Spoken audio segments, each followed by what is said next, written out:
Good day mga katiktik, may share lang akong idea mga katiktik about sa Infinix Hot 50i X6531 yung model na kahit anong manual bypass mo hindi na po gumagana yung Palm Store at yung pag-disable ng Google Play service. So sa mga may unlock tool, punta ka lang sa Infinix tab, wala ka nang pipiliin na model dito. Wala ka nang isiselect na model. Ang gagawin mo na lang, isi-click mo tong Meta Iris FRP. At syempre i-off mo tong yung Infinix na Hot 50i. Pagka na power off mo na yan mga katiktik, long press mo lang yung volume up and then saksak mo sa iyong laptop or sa iyong PC.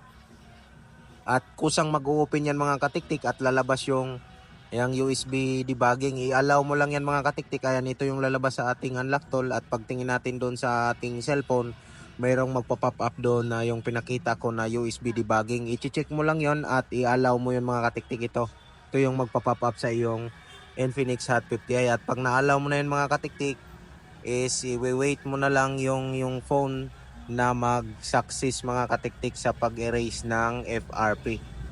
So yun lang, sana may nakuha kayo ditong idea mga katiktik. At kung nakakuha ka dito ng idea at na-testing mo na rin mga katiktik sa iyong ginagawa, is pa-like na lang ng ating video para naman madagdagan ng ating support mga katiktik. Support mga katiktik sa ating channel.